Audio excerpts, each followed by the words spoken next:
اچھا جی، ابھی ہم ذکر کر رہے تھے ریسپریٹری ٹریکٹ انفیکشن کا. تو ریسپریٹری ٹریکٹ انفیکشن ایک وجہ ہے بخار کی، اور اس میں پھر فردر سب کلاسیفیکیشن آ جاتی ہیں.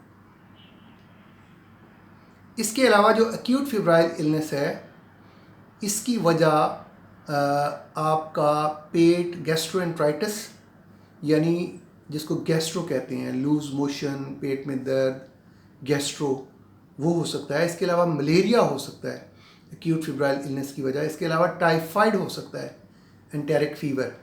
اس کے علاوہ گردن توڑ بخار یا سرسام ہو سکتا ہے. اس کے علاوہ جسم کے کسی حصے میں کوئی بوائل، پس، زخم ہو سکتا ہے. اس کے علاوہ کسی بون جوائنٹ کا انفیکشن ہو سکتا ہے. یہ تو ہیں کامن کازز جو کہ بخار کی. اس کے علاوہ دمہ اور سگریٹس پینے والے جو افراد ہیں، ان میں اگر یہ چیسٹ انفیکشن ہو، لو ریسپریٹری ٹریکٹ انفیکشن، تو اس کو ہم سی او پی ڈی یا برونکل ایسما کی سیویئر فارم کا نام بھی دے سکتے ہیں.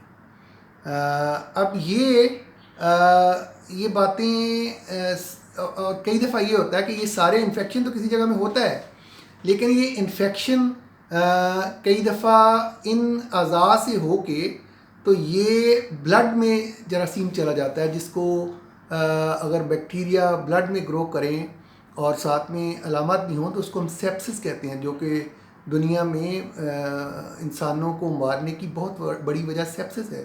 تو یہ کلچر، بلڈ کلچر کے علاوہ یہ پتہ نہیں چل سکتا.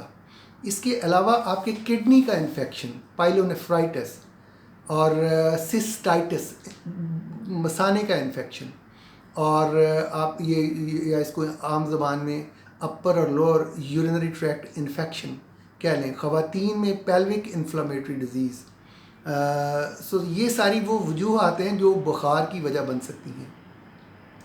اب ڈاکٹر اپنی ہسٹری کے ساتھ کچھ نہ کچھ اندازہ تو لگا لیتا ہے کہ ان 15-20 بیماریوں میں سے کون سی 1 2 3 ہو سکتی ہیں، لیکن اس کو پھر بھی ان باتوں کو کنفرم کرنے کے لیے کوئی 3 4 5 قسم کے ٹیسٹ چاہیے ہوتے ہیں، جس میں کلچر بھی شامل ہو سکتا ہے، جس میں الٹرا ساؤنڈ اور چیسٹ ایکس رے بھی شامل ہو سکتا ہے.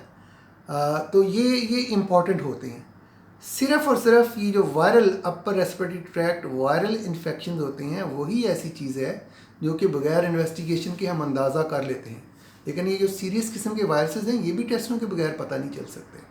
کئی دفعہ ہیپاٹائٹس جو ہے، جگر کی سوزش، ہیپاٹائٹس اے اور ای اور بی، وہ بھی بخار کر سکتے ہیں. کولیسسٹائٹس جو پتے کی سوزش ہے، وہ بھی بخار کر سکتی ہے. کوئی ایبسس ہے لیور میں، کوئی تلی میں، وہ بھی بخار کر سکتی ہے. تو اس لیے برائے مہربانی یہ مت سمجھیں کہ ڈاکٹر اپنے پیسے بنانے کے لیے ہی ٹیسٹ کرواتے ہیں. ہمیں جو ڈاکٹری پڑھائی جاتی ہے اس کا ایک طریقہ کار ہے، اور وہ طریقہ کار آپ کے فائدے کے لیے ہے، کیونکہ ہر بیماری کی نوعیت کے مطابق اس کا علاج یا تو اورل اینٹی بائیوٹک ہوتے ہیں، یا انٹراوینس اینٹی بائیوٹک ہوتے ہیں، یا کمبائن کر کے کئی دفعہ 2-3 قسم کے اینٹی بائیوٹک یا اینٹی ملیریل اور بہت ساری چیزیں کرنی پڑتی ہیں. تو یہ جو ہے یہ بہت امپورٹنٹ باتیں ہیں. اس لیے سمپل یہ کہہ دینا کہ بخار دی دوائی بنا دیو، یہ سلوشن نہیں ہے. تو یہ اس بات کو برائے مہربانی ذہن نشین کر لیں.